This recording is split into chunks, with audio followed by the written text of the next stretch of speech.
والفجر وليال عشر والشفع والوتر والليل إذا يسر هل في ذلك قسم لذي حجر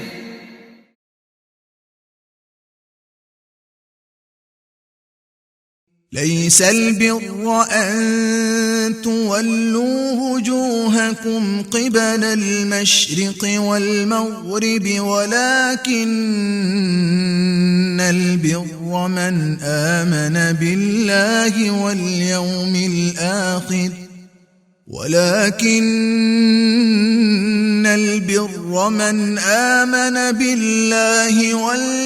الآخر والملائكة والكتاب والنبيين وآتى المال على حبه ذوي القربى واليتامى والمساكين وابن السبيل والسائلين وفي الرقاب وأقام الصلاة وآتى الزكاة والموفون بعهدهم إذا عاهدوا والصابرين في البأساء والضراء وحين البأس أولئك الذين صدقوا وأولئك هم المتقون. السلام علیکم ورحمۃ اللہ وبرکاتہ. نحمده ونصلی علی رسولہ الکریم، اما بعد فاعوذ باللہ من الشیطان الرجیم. بسم اللہ الرحمن الرحیم. رب اشرح لی صدری ویسر لی امری واحلل عقدۃ من لسانی یفقہوا قولی رب زدنی علما. کیا حال ہے آپ سب کا؟ انشاءاللہ آج ہم سورۃ البقرہ آیت نمبر 177 پڑھیں گے، جس کو کہ آیت بر بھی کہا جاتا ہے. اللہ سبحانہ وتعالیٰ فرماتے ہیں لیس البر ان تولوا وجوہکم قبل المشرق والمغرب. نیکی یہ نہیں ہے کہ تم اپنا چہرہ مشرق یا مغرب کی جانب کر لو. اس کے پس منظر میں تحویل قبلہ کی آیات ہیں. رسول اللہ صلی اللہ علیہ وسلم جب مکہ سے مدینہ تشریف لائے تو 16 یا 17 مہینے آپ صلی اللہ علیہ وسلم نے بیت المقدس ہی کی جانب رخ کر کے نماز پڑھی. اور بیت المقدس کیونکہ یہود کا قبلہ تھا تو اس لیے یہود بھی ذرا کمفرٹیبل رہے کہ اچھا یہ نیا دین ہمارے مطابق ہی چلتا ہے. پھر تقریباً 17 مہینوں کے بعد اللہ سبحانہ وتعالیٰ نے نماز کے دوران نبی صلی اللہ علیہ وسلم کو حکم دیا، اور نبی صلی اللہ علیہ وسلم کی یہ خواہش تھی، جیسا کہ خود قرآن میں آتا ہے قد نرا تقلب وجہک فی السماء، کہ ہم دیکھتے ہیں کہ آپ کی آنکھیں بار بار آسمان کی طرف پھرتی ہیں. اور نبی صلی اللہ علیہ وسلم چاہتے تھے کہ قبلہ جو ہے وہ تبدیل ہو کر تو بیت اللہ قبلہ بن جائے. تو اللہ سبحانہ وتعالیٰ نے تحویل قبلہ کی اور پورے 180 ڈگریز کے ٹرن کے ساتھ نمازی جو ہیں وہ نماز کے دوران بیت المقدس سے بیت اللہ کی طرف انہوں نے اپنا رخ موڑ لیا. اب ایسے میں جو یہود تھے اور جو منافقین تھے انہوں نے ایک پروپیگنڈا شروع کر دیا کہ یہ کیسی بات ہے، اور جن لوگوں نے پہلے پھر بیت المقدس کی طرف رخ کر کے نمازیں پڑھی ہیں اور اس دوران ہی ان کی وفات ہو گئی تو ان کی نمازوں کا پھر کیا ہوگا، اور یہ کیسا دین ہے، کبھی یہ ایک طرف کو رخ کرتے ہیں کبھی دوسری طرف کو کرتے ہیں. تو اللہ سبحانہ وتعالیٰ نے اس پس منظر میں یہ ایک جامع آیت نازل فرمائی اور اس جھگڑے کو ختم کر دیا، اس نیگیٹو پروپیگنڈے کو ختم کر دیا جو کہ اس وقت کے جو شرپسند عناصر تھے انہوں نے شروع کیا تھا کہ یہ تو نیکی نہیں ہے کہ تم اپنا چہرہ مشرق یا مغرب کی جانب پھیر لو. یہ ایک ڈسپلن ہے جو امت مسلمہ کو دیا گیا ہے تاکہ پوری کی پوری امت مسلمہ کا رخ ایک ہی سورس کی طرف ہو جائے. تو پھر اللہ سبحانہ وتعالیٰ نے اٹینشن اس طرف کو لگائی کہ تمہارا کس چیز پر دھیان ہونا چاہیے، تمہاری توجہ کس بات کی طرف ہونی چاہیے، اور وہ کیا ہے وَلَٰكِنَّ الْبِرَّ، لیکن نیکی کیا ہے، نمبر 1 من آمن باللہ، جو ایمان لایا اللہ پر۔ اور ایمان کیا ہے؟ ایمان ہے حمزہ میم نون سے، اور ایمان امن سکون اگر آپ اس کا لغوی معنی دیکھیں، لیکن ایمان یہ ہے کہ دل تصدیق کرے، زبان اس کا اقرار کرے، اور پھر آپ کے جوارح اور آپ کے اعضاء اس کے مطابق عمل کرنا شروع کر دیں۔ یہ تینوں چیزیں ہوں گی تو ایمان معتبر ہوگا، ان میں سے کوئی چیز مسنگ ہوگی تو ایمان معتبر نہیں ہوگا۔ تو اللہ سبحانہ و تعالیٰ نے فرمایا کہ نیکی یہ ہے، اور آپ دیکھیے کہ سب سے پہلی نیکی اللہ تعالیٰ نے کیا فرمائی ہے؟ من آمن باللہ، اللہ پر ایمان اعلیٰ درجے کی نیکی ہے۔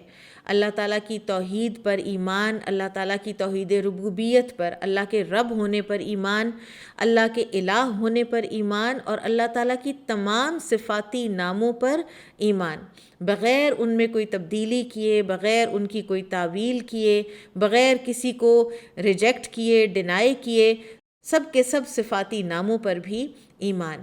تو جو اس طرح سے اللہ پر ایمان لاتا ہے وہ نیکی کے راستے پر گامزن ہو جاتا ہے۔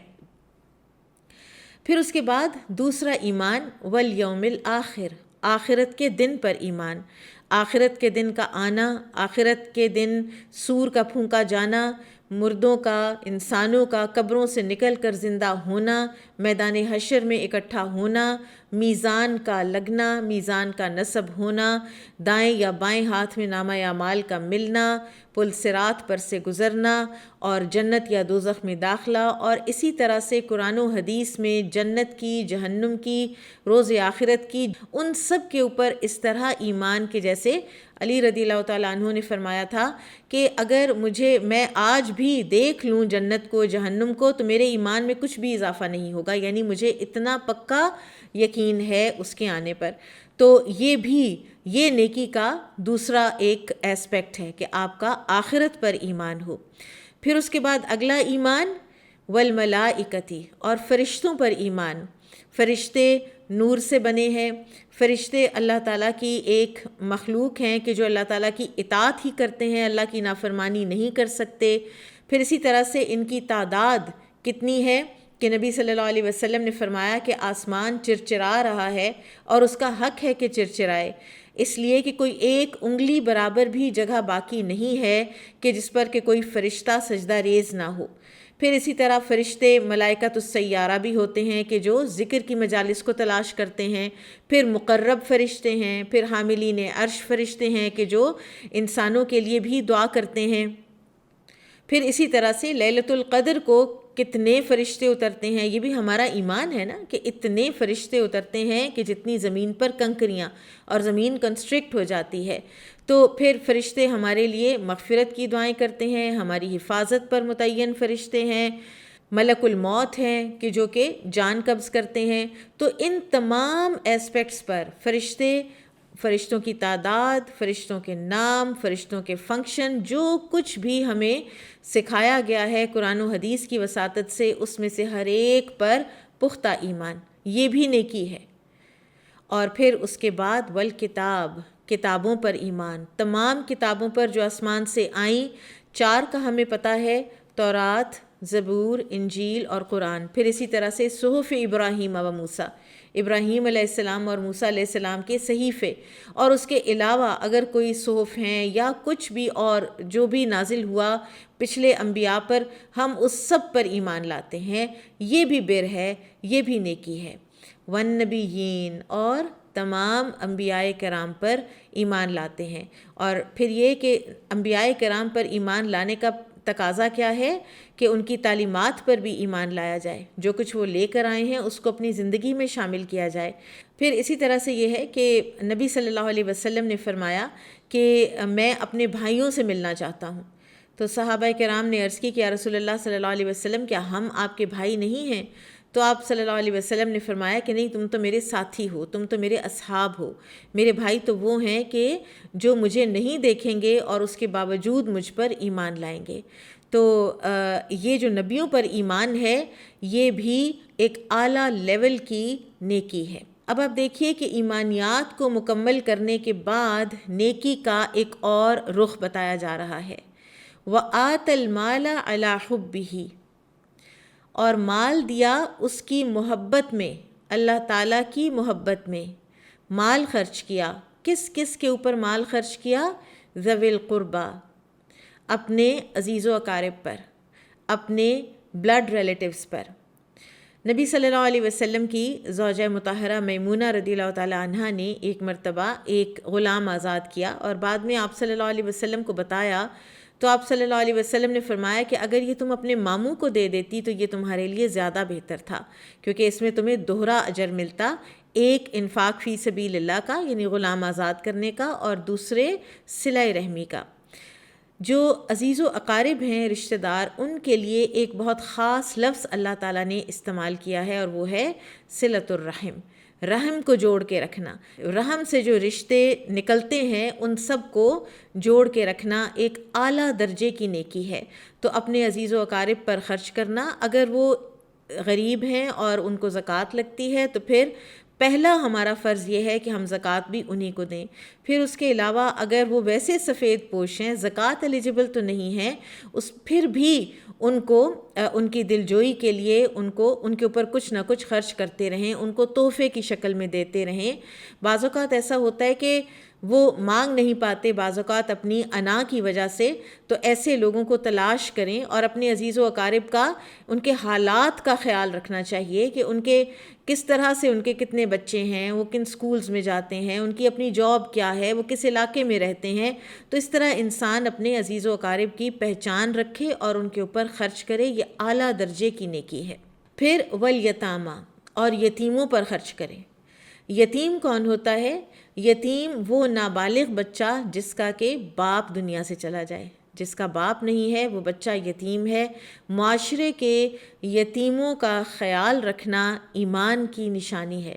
اب آپ دیکھ رہے ہیں کہ ایمان کس طرح سے انفولڈ ہو رہا ہے، کہ کس کس طرح سے زندگی کے کس کس ایسپیکٹ میں یہ چیز اثر انداز ہوتی ہے، کہ جب ہمارا اللہ پر، روز آخرت پر، فرشتوں پر، کتابوں پر، نبیوں پر ایمان پختہ ہو جائے گا تو آٹومیٹیکلی وہ ہمارے اعمال میں آئے گا، اور وہ جب ہمارے اعمال میں آئے گا تو وہ کس کس طرح سے، کس کس جگہ، معاشرے کے کن کن افراد کو وہ ٹچ کرے گا، وہ اس آیت میں آپ کو پوری ایک تصویر کھینچ کے بتائی جا رہی ہے کہ آپ سب سے پہلے اپنے رشتہ داروں کا خیال رکھیں گے، آپ معاشرے کے یتیموں کا خیال رکھیں گے، یتیموں کی کفالت۔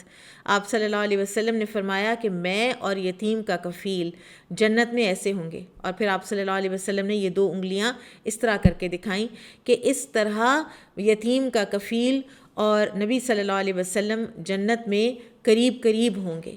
سبحان اللہ، اتنی بڑی سعادت۔ اور معاشرے کے یتیموں کا ایک اور حق بھی ہے، قرآن نے ہمیں بڑا کھول کر یتیموں کے حقوق کے بارے میں بتایا ہے۔ سورۃ الفجر میں اللہ سبحانہ وتعالیٰ فرماتے ہیں کَلَّا بَل لَا تُکْرِمُونَ الْیَتِیمَ، کہ تم یتیم کی تکریم نہیں کرتے، تم اس کی عزت نہیں کرتے۔ تو یتیم پر صرف خرچ نہیں کرنا، یتیم کو عزت کے ساتھ اس کو ایک آئیڈینٹی دینی ہے، اس کی شخصیت کو ڈیولپ کرنا ہے۔ ایسا نہ ہو کہ وہ بنیادی اس کی جسمانی ضروریات تو ہم پوری کرتے رہیں، لیکن اس کی ذہنی، اس کی روحانی نرشمنٹ ہو ہی نہ، اور وہ بڑا ہو کر ایک آئیڈینٹی کرائسس کا شکار ہو جائے۔ یتیم کا معاشرے پر اس طرح سے حق ہے کہ وہ ایک کامیاب اور ایک مثبت انسان بنے اور سوسائٹی میں کچھ کنٹریبیوٹ کرنے والا انسان بنے۔ تو اس لحاظ سے بڑا لمحہ فکریہ ہے کہ اللہ تعالیٰ اس کو ایک نیکی قرار دے رہے ہیں اعلیٰ درجے کی۔ پھر اسی طرح سے یہ ایمان کی ایک علامت قرار دی جا رہی ہے۔ اب دیکھیں سورۃ الماعون میں اللہ سبحانہ وتعالیٰ نے فرمایا کہ أَرَأَيْتَ الَّذِي يُكَذِّبُ بِالدِّينِ فَذَلِكَ الَّذِي يَدُعُّ الْيَتِيمَ وَلَا يَحُضُّ عَلَىٰ طَعَامِ الْمِسْكِينِ، کہ کیا تو نے ایسے شخص کو دیکھا کہ جو دین کو، جزا سزا کو جھٹلاتا ہے؟ یہ وہ ہے جو یتیم کو دھکے دیتا ہے، اس کی کوئی اس کے دل میں عزت نہیں، اس کے دل میں شفقت اور رحم نہیں، اور وہ مسکین کو کھانا کھلانے کی ترغیب نہیں دیتا، نہ خود کھلاتا ہے۔ تو ظاہر ہے کہ ایک معاشرہ ہی نہیں بنتا جو ایک دوسرے سے بھی انسپائر ہو کر تو لوگوں کو، یتیموں کو، مسکینوں کو کھانا کھلائیں، ان کی ضروریات کو پورا کریں۔ تو لہٰذا یتیم سوسائٹی کے وہ افراد ہیں کہ جن کے لیے اللہ سبحانہ وتعالیٰ نے انتہائی سینسٹیوٹی کا اظہار کیا ہے، کہ ان کو صرف دینا نہیں، ان کے صرف جسمانی اور مالی ضروریات پوری نہیں کرنی، بلکہ ان کی عزت اور تکریم کرنی ہے، ان کو اپنے پاس رکھنا ہے، اپنے ساتھ رکھنا ہے، ان کو دھکے نہیں دینے، فزیکلی ان کے ساتھ شفقت سے پیش آنا ہے۔ تو یہ اعلیٰ درجے کی ایک اور نیکی یہاں پر ہمیں بتائی گئی۔ والمساکین، مساکین وہ ہوتے ہیں سین کاف نون سے، مساکین وہ لوگ ہوتے ہیں کہ جن کی ضروریات زندگی ٹھہر گئی ہوں، ایک جگہ پہ آ کے رک گئی ان کی ضروریات زندگی، اور وہ جیسے ایک ضرورت پوری کرتے ہیں تو دوسری ضرورت ان کی پوری نہیں ہو پاتی۔ وہ بچے کے اسکول کی فیس دے لیتے ہیں تو ان کے پاس بجلی کے بل کے پیسے نہیں ہیں۔ تو ایسے لوگوں کو بھی پہچان کر، اور وہ لوگوں سے لپٹ لپٹ کر مانگنے کے قابل بھی نہیں ہوتے، کیونکہ وہ عزت نفس والے سفید پوش جن کو ہم کہتے ہیں وہ لوگ ہوتے ہیں۔ تو ایسے لوگوں پر خرچ کرنا، اس سے یہ پتہ چلتا ہے کہ ایک مومن سیلف سینٹرڈ، سیلفش، خود غرض زندگی نہیں گزار رہا ہوتا، اس کی اپنے ارد گرد پر نظر ہوتی ہے۔ وہ یہ دیکھتا ہے کہ کس کی کیا ضروریات ہیں، کون مسکین ہے، کون اپنی ضروریات کو آج کل پورا نہیں کر پا رہا۔ معاشرے میں جب کبھی ایک دم مہنگائی ہو جائے تو ایک مومن ایسا نہیں ہے کہ وہ اپنے ہی پیسے گنتا رہے اور اپنے ہی بجٹنگ کرتا رہے، بلکہ وہ صدقے میں بھی اضافہ کرتا ہے، کیونکہ اس کو پتہ ہے کہ ارد گرد ایسے لوگ موجود ہیں کہ جو بہت زیادہ بعض اوقات فائنینشیل کرنچ میں آ جاتے ہیں۔ وابن السبیل، اور مسافر کے لیے بھی ایک پورا ایک انسٹیٹیوشن ایک طرح سے بنا دیا گیا۔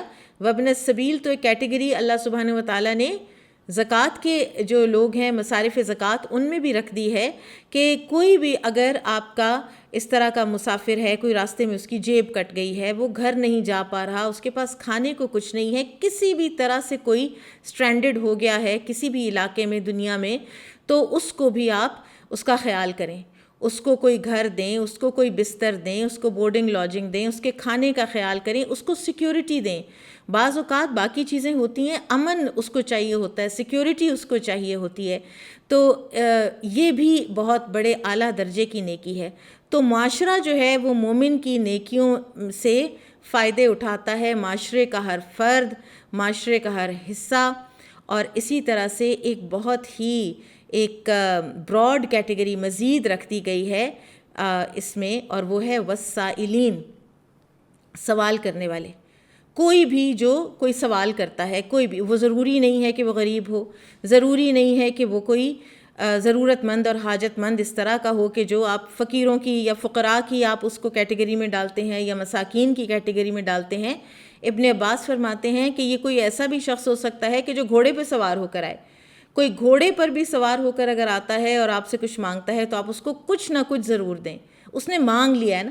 بعض اوقات آپ دیکھیں کہ ویسے انسان کو ضرورت نہیں ہوتی، عام طور پر اس کی ضروریات زندگی پوری ہو رہی ہوتی ہیں، لیکن اس کے باوجود کبھی کوئی سٹیج زندگی میں ایسی بھی آ جاتی ہے کہ انسان کو کبھی کوئی ہو سکتا ہے کوئی گھر بنا رہا ہو، یا کوئی شادی ہے اس کے کسی بچے کی، یا کوئی بھی علاج بعض اوقات اتنے مہنگے ہو جاتے ہیں، پھر اسی طرح سے کوئی بھی ایسی ضرورت ہو سکتا ہے اس کے اوپر کوئی قرض ایسا چڑھ جائے کہ وہ اس کو اتارنا چاہتا ہو، تو ایسے میں کوئی اگر سوال کرتا ہے جو کہ آپ کی دانست میں جس کو ہم کہتے ہیں کہ یہ ایلیجبل ہے یا نہیں ہے، تو اگر وہ نہیں بھی ہے اور وہ سوال کر بیٹھا ہے تو اس کو بھی کچھ نہ کچھ ضرور دے دینا چاہیے۔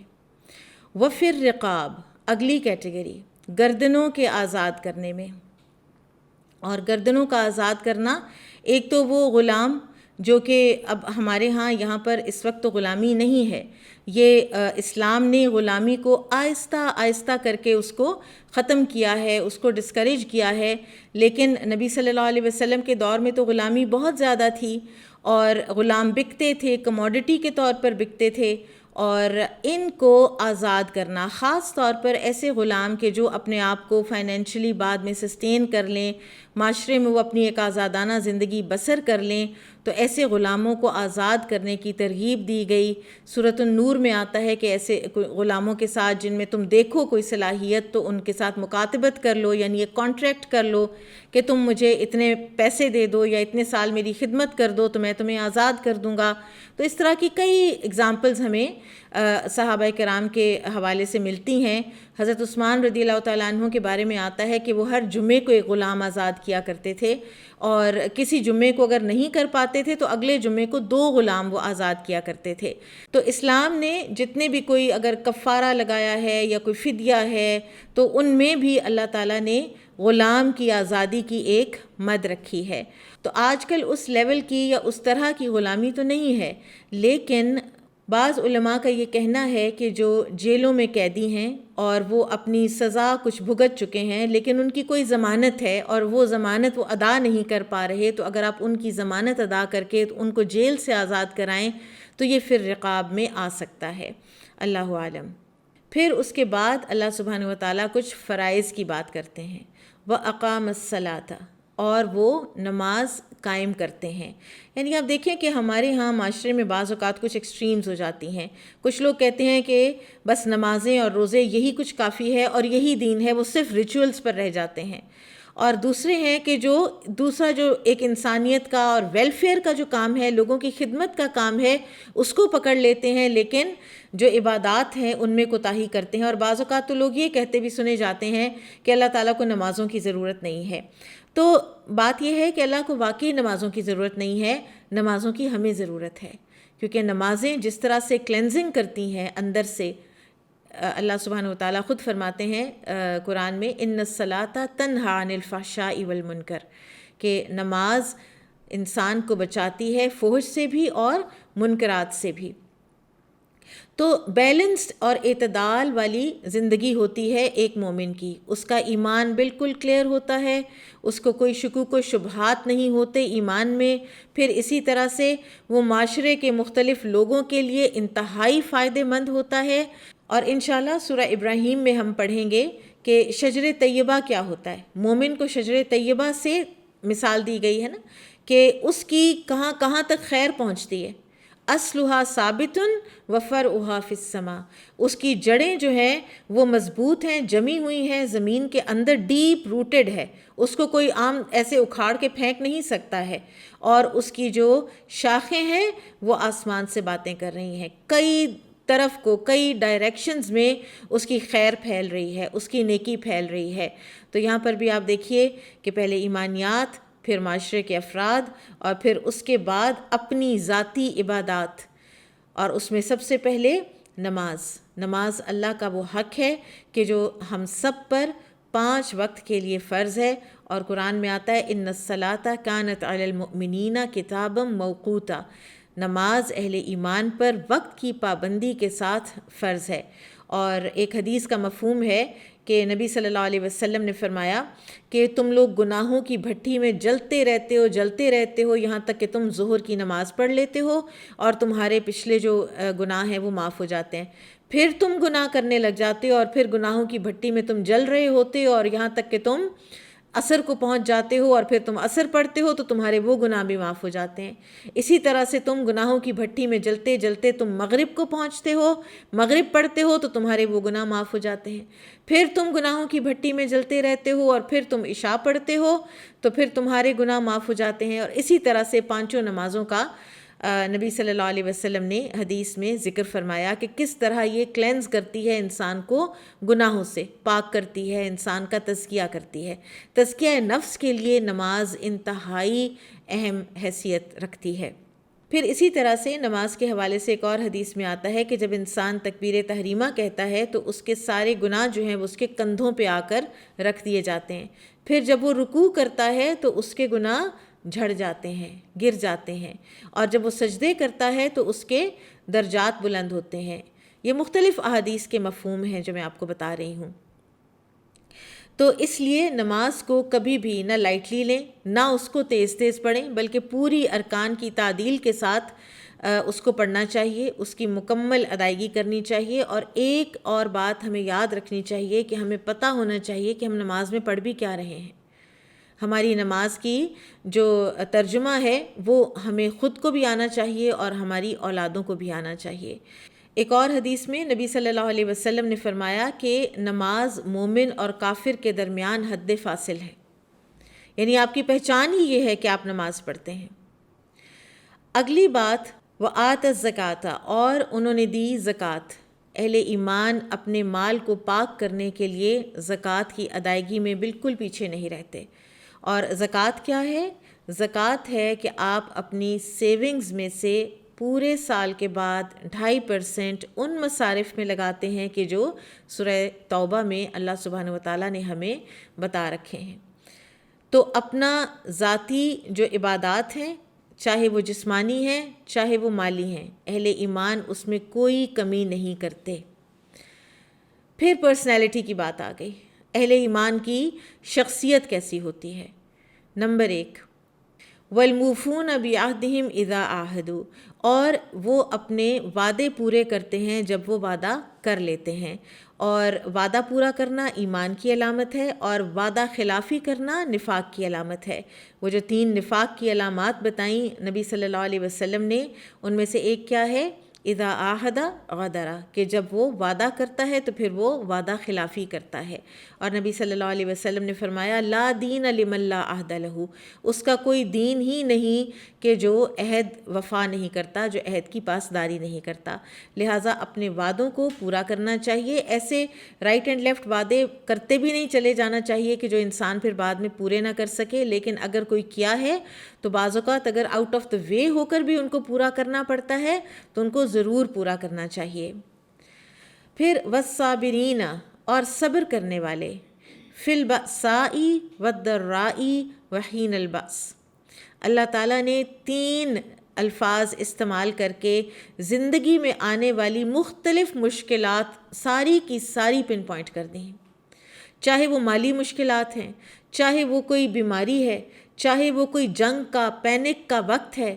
آپ دیکھیں پینڈیمک آیا یا زلزلہ آئے یا سیلاب آئے تو اس میں مختلف لوگوں کے مختلف رویے ہو جاتے ہیں۔ بعض لوگ جو ہیں وہ کرس کرنے لگ جاتے ہیں، بعض لوگ بڑے باوقار اور ڈگنیفائڈ طریقے سے ہر طرح کے پینک والے جو سچویشن ہے اس میں سے نکل جاتے ہیں۔ تو یہی صبر ہے۔ صبر کرنے والے تنگی میں، تکلیف میں اور کسی بھی پینک کے وقت میں، چاہے کوئی جنگ چھڑ جاتی ہے تو بھی وہ اپنے ہوش و حواس نہیں کھوتے، اپنی ڈگنیٹی نہیں کھوتے۔ آپ دیکھیں بعض اوقات ایسا ہوتا ہے کہ کوئی چیز گم بھی جاتی ہے نا تو ہم اتنے زیادہ اپسیٹ ہو جاتے ہیں کہ ہم اس کو تلاش کرتے میں کبھی اپنے آپ کو قرض کر رہے ہوتے ہیں، کبھی کسی بچے کو قرض کر رہے ہوتے ہیں، کبھی کوئی اس طرح کے الفاظ منہ سے نکال رہے ہوتے ہیں کہ جو ڈگنیٹی کے اور وقار کے بالکل خلاف ہیں۔ تو یہ والصابرین پھر نہیں ہوتا۔ صبر ہوتا ہے ڈٹ جانا، جم جانا، آپ حق پر جم جائیں، یہ بھی صبر ہے۔ آپ اپنے آپ کو گناہوں سے روک لیں، یہ بھی صبر ہے۔ اسی طرح سے اگر آپ اپنے آپ کو صدمے کے وقت ہوش و حواس میں رکھیں اور پینک نہ ہوں اور ایسے کام نہ کریں جو اللہ اور اس کے رسول صلی اللہ علیہ وسلم کی نافرمانی کے ہیں، یا انہوں نے جو منع فرمائے ہیں، تو یہی صبر ہے۔ تو صبر کے بھی مختلف پہلو ہیں۔ صبر کوئی زبردستی کی چیز نہیں ہے۔ نبی صلی اللہ علیہ وسلم نے فرمایا الصبر ضیاء، صبر ضیاء ہے، صبر روشنی ہے۔ صبر تو انسان کی سوچ کو روشن کر دیتی ہے۔ انسان جب صبر اور حوصلے سے رہتا ہے تو اس کو بہت سے نئے طریقے سمجھ آتے ہیں۔ اب دیکھیں اللہ تعالیٰ کی آیات کو بھی کون لوگ سمجھتے ہیں؟ لِكُلِّ صَبَّارٍ شکور، جو بہت صبر کرنے والا، بہت شکر کرنے والا ہوتا ہے، وہ اللہ تعالیٰ کی نشانیوں میں سے بھی سبق حاصل کرتا ہے، اس کا ذہن کھلتا ہے، اس کے ذہن کے دریچے کھلتے ہیں، اس کا انٹلیکٹ میں اضافہ ہوتا ہے۔ اور جو ہلکا پن ہے یا بہت زیادہ شور شرابہ کرنا، ہر وقت پینک موڈ میں آئے رہنا، تو یہ انسان کو کچھ نہیں سکھاتا۔ انسان سیکھتا ہے تو اس وقت جب انسان اپنے اوپر سیلف کنٹرول کو ایگزرٹ کرنا سیکھ لیتا ہے ان سچویشنز میں کہ جو اس کی زندگی میں اس کی ناپسند کی ہوں۔ اولئک الذین صدقوا، یہی لوگ ہیں کہ جنہوں نے سچ کر دکھایا۔ کس چیز کو سچ کر دکھایا؟ وہ ایمان جو وہ لائے تھے اس کو سچ کر دکھایا۔ اپنے ایمان کو سچ کرنے کے لیے ہمیں مختلف قسم کے اعمال کرنے ہیں، اور وہ اعمال اس جامع آیت میں ہمیں بتا دیے گئے ہیں۔ وَأُولَئِكَ هُمُ الْمُتَّقُونَ، اور یہی لوگ ہیں کہ جو متقی ہیں۔ تقویٰ کیا ہے؟ واو قاف یا سے، جس کا معنی ہے ڈرنا یا بچنا۔ اسلام کی جتنی بھی عبادات ہیں ان کا مقصد تقویٰ ہے۔ آپ حج کو دیکھ لیجئے تو اس کا مقصد بھی تقویٰ ہے کہ زاد راہ لے لیا کرو، لیکن بہترین زاد راہ کیا ہے؟ تقویٰ۔ اسی طرح سے روزے کے آپ دیکھ لیں احکامات تو اس میں بھی یا ایھا الذین آمنوا کتب علیکم الصیام کما کتب علی الذین من قبلکم لعلکم تتقون، کہ اے ایمان والو تم پر روزے فرض کیے گئے جیسے کہ تم سے پہلے لوگوں پر فرض کیے گئے تھے تاکہ تم پرہیزگار بنو، تاکہ تم تقوی اختیار کرو۔ تو پھر یہ تقوی ہے کیا جو کہ ہمیں ہر عبادت میں شامل رکھنا ہے۔ حضرت عمر رضی اللہ تعالیٰ عنہ نے ایک مرتبہ ابی بن کعب رضی اللہ عنہ سے تقوی کے بارے میں پوچھا، تو انہوں نے کہا کہ کبھی تم خاردار جھاڑیوں کے درمیان میں سے گزرے ہو؟ تو حضرت عمر نے کہا کہ ہاں۔ تو ابی بن کعب رضی اللہ عنہ نے کہا کہ پھر کیسے گزرتے ہو؟ تو حضرت عمر نے کہا کہ جیسے دامن سمیٹ کے، کہ کوئی اگر کانٹا ہے تو وہ میرے لباس کے اندر اس کو چھید نہ کر دے۔ تو ابی بن کعب رضی اللہ تعالیٰ عنہ نے فرمایا کہ بس یہی تقوی ہے کہ اللہ تعالیٰ کے احساس کے ساتھ زندگی گزارنا، احتیاط کے ساتھ زندگی گزارنا۔ آپ اردو کے تراجم میں دیکھتے ہیں کہ تقوی کا معنی پرہیزگاری لکھا ہوتا ہے، تو پرہیزگاری کا معنی کیا ہے؟ گناہوں سے پرہیز۔ اتنی احتیاط کرے انسان کہ جیسے کوئی بیمار اپنی خوراک کی پرہیز میں احتیاط کرتا ہے۔ تو یہ ایک بریف سی جسٹ تھی آیت بر کی۔ آپ دیکھیے کہ ایک حدیث ہے جو کہ آیت بر کو مزید ایک اس پر الیبریٹ کرتی ہے۔ نبی صلی اللہ علیہ وسلم نے فرمایا کہ ایمان کی 70 سے کچھ اوپر شاخیں ہیں، اور ان میں سب سے افضل کیا ہے؟ لا الہ الا اللہ کہنا۔ وہی جو ہم نے آیت بر میں سب سے پہلے دیکھا کہ اللہ پر ایمان، وہ افضل ترین ایمان کی شاخ ہے، اور اس کی ادنا ترین شاخ کیا ہے؟ کہ کسی بھی راستے میں سے ایذا والی چیز کو ہٹا دینا، اور حیا بھی ایمان کا ایک حصہ ہے۔ اس حدیث کو آپ دیکھیے کہ اس حدیث میں نمبر 1 لا الہ الا اللہ، یعنی انسان کا عقیدہ درست ہو، اور دوسرے انسان کا اپنی سوسائٹی میں کیا کردار ہو کہ وہ لوگوں کی تکلیفوں والی چیزوں کو دور کرتا ہے، وہ لوگوں کے لیے فائدہ مند ہے، وہ لوگوں کے لیے نفع بخش ہے۔ اور اسی طرح سے اس کا اپنا دل کیسا ہے؟ اس کا اپنا دل حیا والا دل ہے، اس کے اندر حیا ہے، یعنی اس کی دل کی بھی کلینزنگ ہوئی ہے۔ تو عقیدہ، سوسائٹی اور ہارٹ، ان تینوں چیزوں کو انسان کا ایمان کور کرتا ہے، اور تینوں ہی پر اثر انداز ہوتا ہے۔ ایمان کے حوالے سے کچھ باتیں ہم اور دیکھ لیں کہ ایمان ہم سمجھ تو پائیں کہ ایمان ہے کیا۔ اب ہم کہتے ہیں کہ ہم اللہ پر ایمان لائے، فرشتوں پر لائے، نبیوں پر، کتابوں پر، روز آخرت پر، لیکن اس کے ہمیں کیا فائدے ہوں گے؟ ہماری کیا زندگی میں اس کے کوئی ثمرات ہیں؟ تو ایمان سب سے بڑی بلیسنگ ہے۔ سب سے پہلی بات، ایمان سب سے بڑی نعمت ہے۔ اللہ سبحانہ وتعالیٰ سورہ الحجرات آیت نمبر 17 میں فرماتے ہیں یمنون علیک ان اسلموا، یہ لوگ تم پر آ کر احسان رکھتے ہیں کہ یہ اسلام لائے۔ قل لا تمنوا علی اسلامکم، ان سے کہہ دو کہ مجھ پر اپنے اسلام کا احسان مت جتاؤ، بل اللہ یمن علیکم، بلکہ اللہ تعالیٰ نے تم پر احسان کیا، ان ہداکم للایمان، کہ اس نے تمہیں ایمان کی طرف رہنمائی کی۔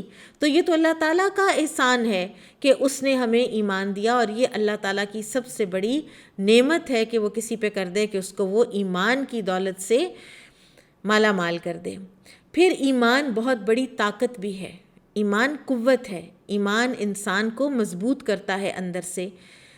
سورہ المجادلہ میں اللہ سبحانہ وتعالیٰ فرماتے ہیں اولئک کتب فی قلوبہم الایمان، یہ وہ لوگ ہیں کہ جن کے دلوں میں اللہ نے ایمان لکھ دیا، وَأَيَّدَهُمْ بِرُوحٍ مِّنْهُ، اور ان کی مدد کی اپنے پاس سے ایک روح سے۔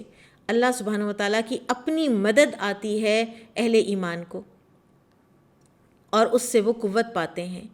پھر ایمان بہت بڑی خوبصورتی بھی ہے، کہتے ہیں it is the greatest beauty, کیونکہ اللہ تعالیٰ سورہ الحجرات میں فرماتے ہیں وَلَٰكِنَّ اللَّهَ حَبَّبَ إِلَيْكُمُ الْإِيمَانَ وَزَيَّنَهُ فِي قُلُوبِكُمْ، اللہ تعالیٰ نے تمہارے لیے ایمان کو پسند کیا اور اس کو تمہارے دلوں میں مزین کر دیا، خوبصورت بنا دیا۔ جس دل میں ایمان ہوتا ہے وہ دل خوبصورت ہو جاتا ہے۔ پھر اسی طرح سے ہمیں یہ بھی پتہ چلتا ہے کہ ایمان کا ایک ذائقہ بھی ہوتا ہے، اور وہ کیسا ذائقہ ہے؟ اس کی حلاوت ہے، اس کی ایک مٹھاس ہے۔ عباس بن عبد المطلب رضی اللہ عنہ فرماتے ہیں کہ انہوں نے رسول اللہ صلی اللہ علیہ وسلم کو یہ فرماتے ہوئے سنا کہ اس شخص نے ایمان کا مزہ چکھ لیا کہ جو اللہ کے رب ہونے پر اور اسلام کے دین ہونے پر اور محمد صلی اللہ علیہ وسلم کے رسول ہونے پر راضی ہو گیا۔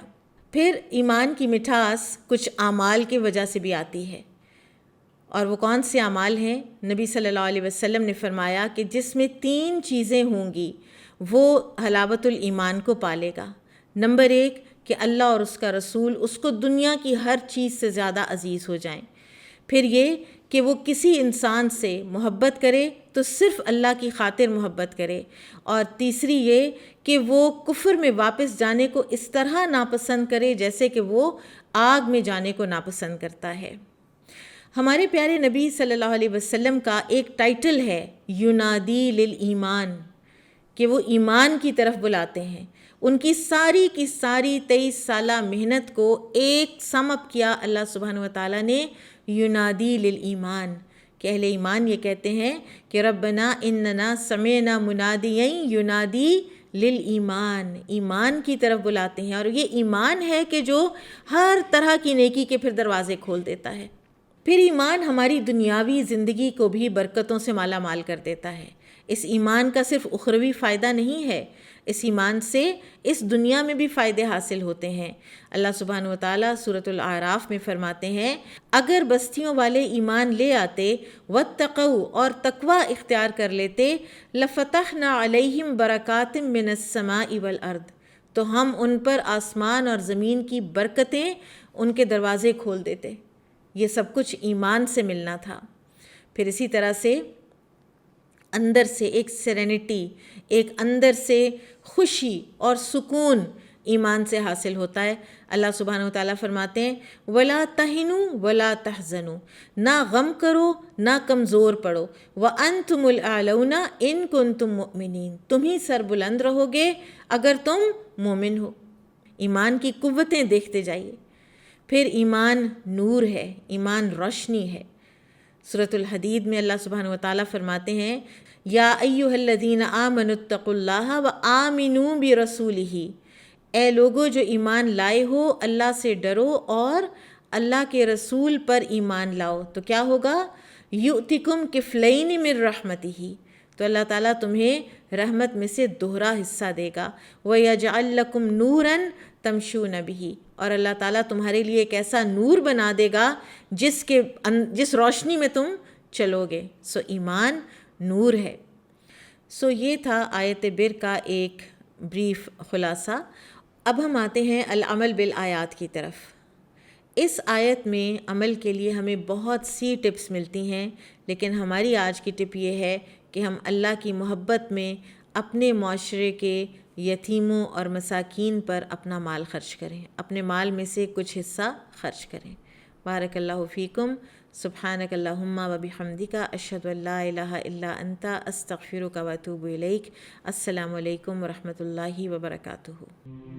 نور في الظلمات أنسي في خلواتي يا سعدي وهنائي القرآن حياتي ملأ القلب ففاض بحب كتاب الله أشرق دربي بالقرآن فشكرا يا رباه شكرا يا رباه يمحو عتم الليل المظلم يروي ظمأ الروح يجعلنا من أهل الله يطيب به المجروح